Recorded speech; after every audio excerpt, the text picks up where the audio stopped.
அனைவருக்கும் வணக்கம். இன்னைக்கு வீடியோவில் என்ன பார்க்க போகிறோம் அப்படின்னா, வைகாசி மாதத்தில் வந்திருக்கக்கூடிய இந்த அமாவாசையை ஜேஷ்டா அமாவாசை அப்படின்னு சொல்கிறாங்க.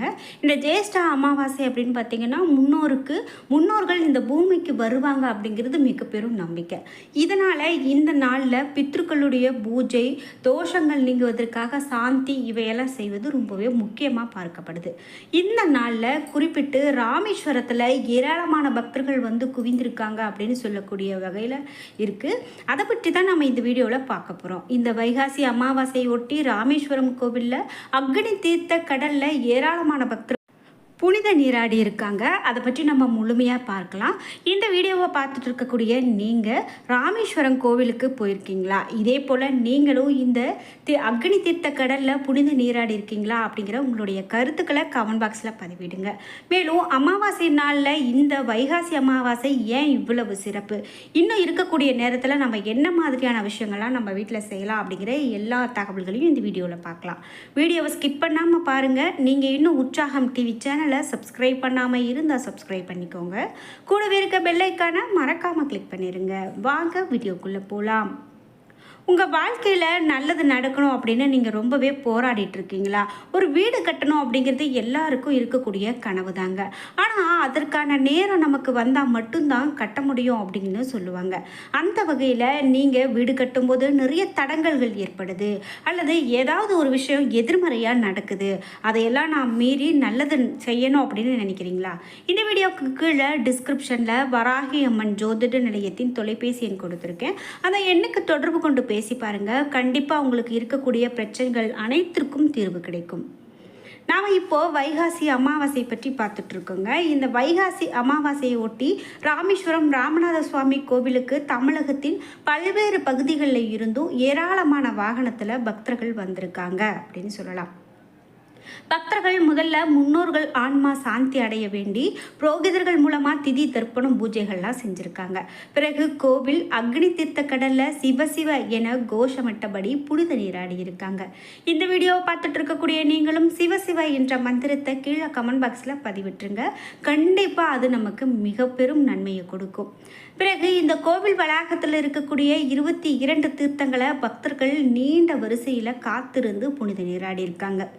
இதன் பிறகு கோவில் சுவாமி அம்மன் சன்னதியில் நடந்த சிறப்பு பூஜைகள் பக்தர்கள் காத்திருந்து பயபக்தியோடு சுவாமி தரிசனம் செய்திருக்காங்க. பக்தர்களுடைய வருகையால் இந்த ராமேஸ்வரம் திட்டக்குடி கோவில் மேலரத வீதி அக்னி தீர்த்த கடற்கரையில் பார்த்திங்கன்னா ரொம்பவே நெரிசல் ஏற்பட்டிருக்கு அப்படின்னு சொல்லலாம்.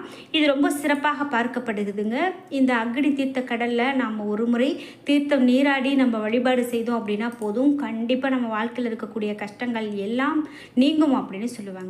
அந்த வகையில் குறிப்பிட்டு இந்த புனித நீராடி இருக்காங்க அப்படின்னு சொல்லலாம். இதற்கு தமிழகம் மட்டும் இல்லாமல் வெளி மாநிலங்களில் இருந்தும் ஆயிரக்கணக்கான பக்தர்கள் வந்து சுவாமி தரிசனம் செய்து வழிபாடு செய்திருக்காங்க.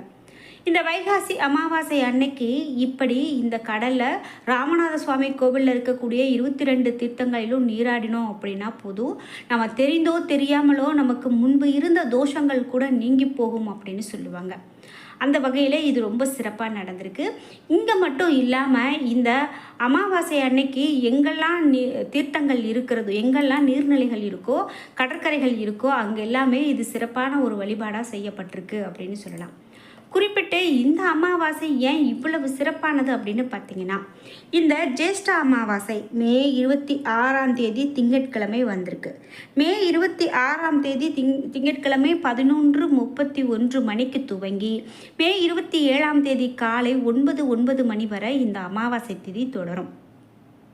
சிவபெருமானுக்கு உரிய திங்கட்கிழமையில் இந்த முருகனுக்கு உரிய கிருத்திகை நட்சத்திரத்தோடு இணைந்து வந்திருக்கிறது தாங்க இந்த ஜேஷ்டா அமாவாசை. இதுதான் ரொம்ப சிறப்பாகவும் பார்க்குறாங்க. இந்த நாளில் முன்னோர்கள் பூமிக்கு வருவதாகவும் ஒரு நம்பிக்கை இருக்கிறதா பார்த்தோம். இந்த வட்சாவித்ரி விரதம் அப்படின்னு சொல்லுவாங்க இந்த நாளில். இது மட்டும் இல்லாமல் சனி ஜெயந்தியும் கொண்டாடப்படுது. இந்த நாளில் பிரம்ம முகூர்த்தத்தில் புனித நீராடி நாம் தியானம் செய்வது ரொம்பவே முக்கியம். தியானம் கொடுப்பதன் மூலமாக அளவற்ற அருள் கிடைக்கும் அப்படின்னு சொல்லுவாங்க. அதாவது தானம் அப்படிங்கிறது நாம் யாருக்கு வேணால் எப்போ வேணால் கொடுக்கலாங்க. குறிப்பிட்டு இந்த நாளில் கொடுக்கும்போது அது நமக்கு மிக பெரும் அளவற்ற அருளை பெற்றுக் கொடுக்குது. இந்த ஜேஷ்டா அமாவாசையினுடைய முக்கியத்துவம் என்ன அப்படின்னு பார்க்கலாம். இந்த அமாவாசை நம்ம முன்னோர்கள் பூமிக்கு வராங்க அப்படின்னு சொல்கிறதால இந்த நாளில் பித்ரு பூஜை மற்றும் பித்ரு தோஷ சாந்தி ரொம்ப முக்கியம் அப்படின்னு பார்த்தோம். இந்த நாளில் குறிப்பிட்டு தர்ப்பணம், பித்ரு பூஜை ஆகியவற்றால் முன்னோர்களுடைய ஆன்மா சாந்தி அடையும். முன்னோர்களின் ஆன்மா நம்மை வாழ்த்தும் போது நமக்கு இருக்கக்கூடிய பித்ருதோஷ பாதிப்புகள் குறைந்து துன்பங்கள் நீங்க துவங்கும். இந்த ஜேஷ்ட அமாவாசை அன்னைக்கு சந்திரன் ரிஷபராசியில் உச்சத்தில் இருப்பார். சூரியன் மற்றும் புதன் ஆகிய கிரகங்களும் ரிஷபராசியில் இருப்பாங்க.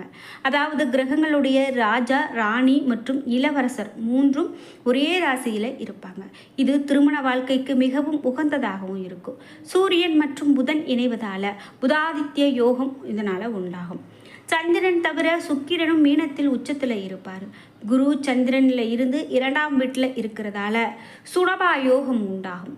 சனி ஜெயந்தி அன்று சனி கிரகம் 30 ஆண்டுகளுக்கு பிறகு குருவினுடைய ராசியான மீனத்தில் இருப்பது மிக பெரும் சிறப்பாகவே பார்க்கப்படுகிறது அப்படின்னு சொல்லலாம்.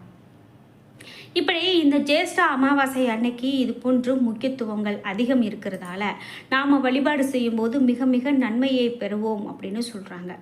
குறிப்பிட்டு இந்த வைகாசி மாதத்தில் இன்னும் நிறைய விசேஷங்கள் இருக்குங்க.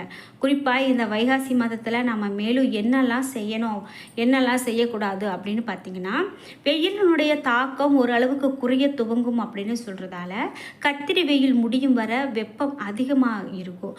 அதிக அலைச்சல் மற்றும் உடல் உழைப்பு தேவைப்படக்கூடிய சுப நிகழ்ச்சிகளை சில நாட்களுக்கு தவிர்க்கிறது நல்லது அப்படின்னு இந்த நாளில் சொல்லுவாங்க. தண்ணீரை வீணாக்காமல் இருக்கணும். தண்ணீர் தானம் செய்வது இந்த வைகாசி மாதத்தில் நல்லது. குறிப்பாக இந்த அமாவாசை நாளில் எள் தானம் கொடுக்கலாம். எள்ளில் செய்த இனிப்புகளை தானம் கொடுக்கலாம். விஷ்ணுவினுடைய அருளை பெற முடியும். விலங்குகளுக்கு, பறவைகளுக்கு உணவு, தண்ணீர் வைப்பது புண்ணியம் சேர்க்கும் அப்படின்னும், வைகாசி மாதம் புதிய வாகனம் வாங்க மிகவும் உகந்த மாதம் அப்படின்னு சொல்லப்படுவதால் இந்த வைகாசி மாதம் அப்படின்னு பார்த்திங்கன்னா நிறைய வழிபாடுகள் இந்த நேரத்தில் நம்ம செய்கிறதும் நிறைய புதிய பொருட்கள் வாங்குவதையும் நம்மளால் பார்க்க முடியும். குறிப்பிட்டு இந்த வைகாசி அமாவாசை தினத்தை ஒட்டி கோவை பேரூர் நொய்யல் ஆற்றில் பொதுமக்கள் தங்களுடைய முன்னோர்களுக்கு திதி கொடுத்து வழிபட்டிருக்காங்க. பேரூர் நொய்யல் படித்துறையில் வைகாசி அமாவாசையை முன்னிட்டு காலை முதலே பக்தர்கள் திரண்டிருந்தாங்க. தங்களுடைய மூதாதையர்களுக்கு திதி கொடுத்து சிறப்பு வழிபாடுகள் செய்திருக்காங்க. எள், அரிசி, பழத்தோடு பிண்டம் வைத்து புரோகிதர்கள் முன்னிலையில் சிறப்பு வழிபாடு செய்யப்பட்டிருக்கு. பிறகு ஏழை எளியவர்களுக்கு அன்னதானம், பசுகளுக்கு அகத்தி கீரை வழங்கியிருக்காங்க. தொடர்ந்து பட்டீஸ்வரர் கோவிலுக்கு சென்று நெய் விளக்கு ஏற்றி சிறப்பு வழிபாடுகளும் இந்த அமாவாசை நாளில் நடந்திருக்கு அப்படின்னு சொல்லலாம். நீங்கள் இது போல் அமாவாசையில் திதி தர்ப்பணங்கள் கொடுக்குற பழக்கம் இருக்குது அப்படின்னா மறக்காமல் உங்களுடைய கருத்துக்களை கமெண்ட் பாக்ஸில் பதிவிடுங்க. இது மட்டும் இல்லாமல் நீங்கள் ராமேஸ்வரத்துக்கு போன அனுபவம் இருக்குது அப்படின்னா மறக்காமல் கமெண்ட் பாக்ஸில் பதிவிட்டுருங்க.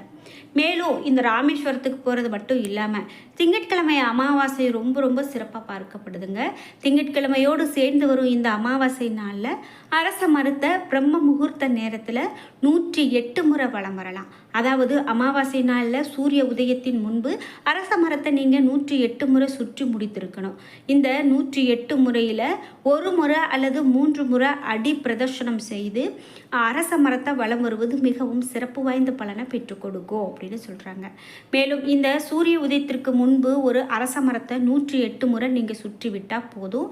அந்த முன்னோர்களுடைய பரிபூரண ஆசீர்வாதம் உங்களுக்கு கிடைக்கும்.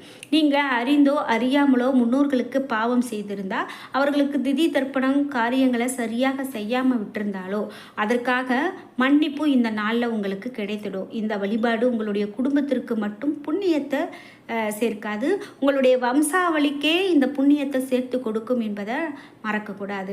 இந்த நாள் பரிகாரத்தை யாரும் செய்ய தவற வேண்டாம். இந்த பரிகாரத்தை அனைவரும் செய்வதற்கு உண்டான பாக்கியம் அனைவருக்கும் கிடைக்கும். இப்படி நம்ம வழிபாடு செய்யும்போது நிச்சயமாக அது நமக்கு ஒரு மிக பெரும் நன்மையை கொடுக்கும் அப்படின்னு சொல்லலாம். அரச மரத்தை சுற்றும்போது 3 முறை, 27 முறை அல்லது 108 முறை இந்த மந்திரத்தை அதாவது இந்த நாளுக்குரிய மந்திரத்தை சொல்லி வழிபாடு செய்யலாம். என்ன நண்பர்களே, இன்றைக்கி வீடியோவில் இந்த வைகாசி அமாவாசை ராமேஸ்வரத்தில் எப்படி பக்தர்களுடைய வருகை இருந்தது, அதோடு இந்த அமாவாசை நாளில் நம்ம மேலும் என்னெல்லாம் செய்யணுங்கிற எல்லா தகவல்களையும் பார்த்து தெரிஞ்சுக்கிட்டோம். வீடியோ கண்டிப்பாக உங்களுக்கு பயனுள்ளதாக இருந்திருக்கும். வீடியோ உங்களுக்கு பிடிச்சிருந்தா லைக் பண்ணுங்கள், ஷேர் பண்ணுங்கள், கமெண்ட் பண்ணுங்கள். நீங்கள் இன்னும் உற்சாகம் டிவி சேனலை சப்ஸ்கிரைப் பண்ணாமல் இருந்தால் சப்ஸ்கிரைப் பண்ணிக்கோங்க. கூடவே இருக்க பெல் ஐக்கானை மறக்காமல் கிளிக் பண்ணிடுங்க. நன்றி வியூவர்ஸ்.